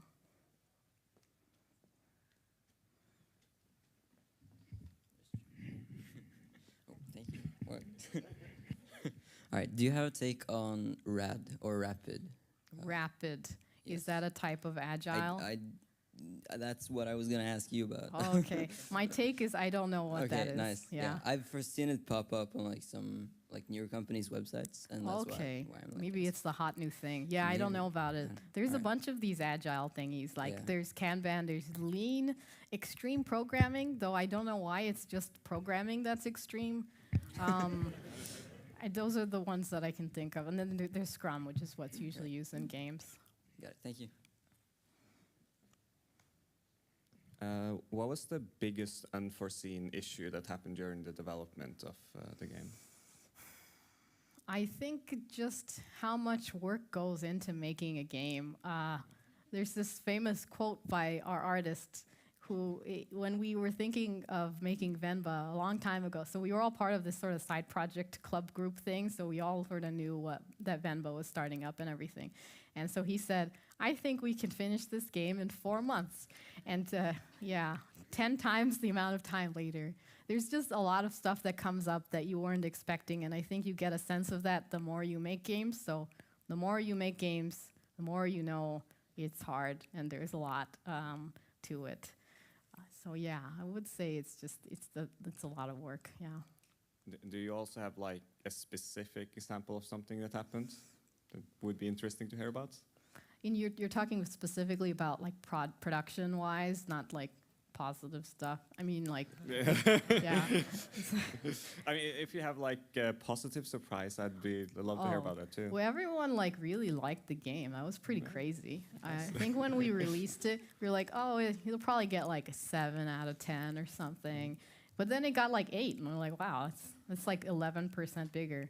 Or 14, rather. Yeah, 14. Yeah, so the positive press was, I think, very surprising, and we were very grateful for that. So thank you to anyone who has played or reviewed, etc., in the audience. Yeah. Nice. Very thank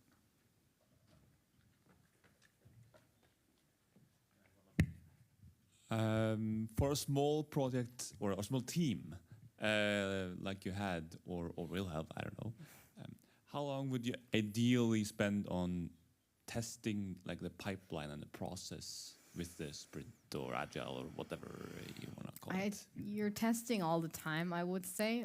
So one big part of Scrum, for example, is retrospective. So at the end of every sprint, which is 1 week or 2 weeks or 3 weeks, 4 weeks, you all sit down and talk about what went well, what went not so well, and try to figure out how to adjust from there. I think the key is also making time for those adjustments, because it's weird. Being a producer, it's really iffy what my job is, but also I'm always busy, so it's very confusing, and it can be easy to let these sort of improvements slip if you have a bunch of other things to do.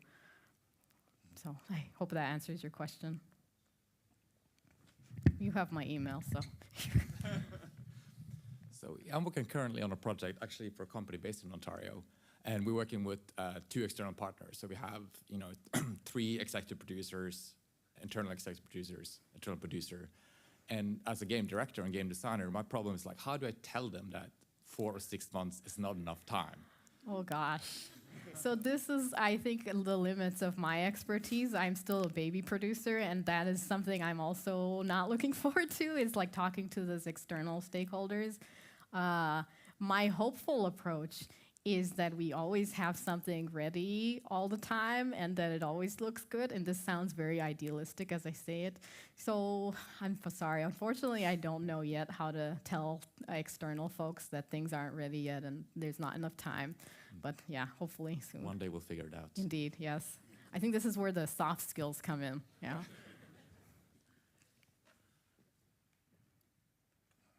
There's 1 minute and 2 seconds left. I can talk about my cats.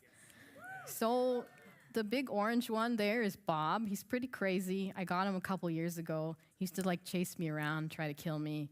Then he calmed down, and I was like, well, I feel like I should get you a cat. So I got him a cat. His name is Foss. That's the black and white one. And this day, this was the first time they ever like slept next to each other. And I was like, wow, it's finally happening. The coldness of winter is bringing you together. Yeah, Foss is all right. He's a nice boy. But yeah, not that I have a favorite or anything. Thank you.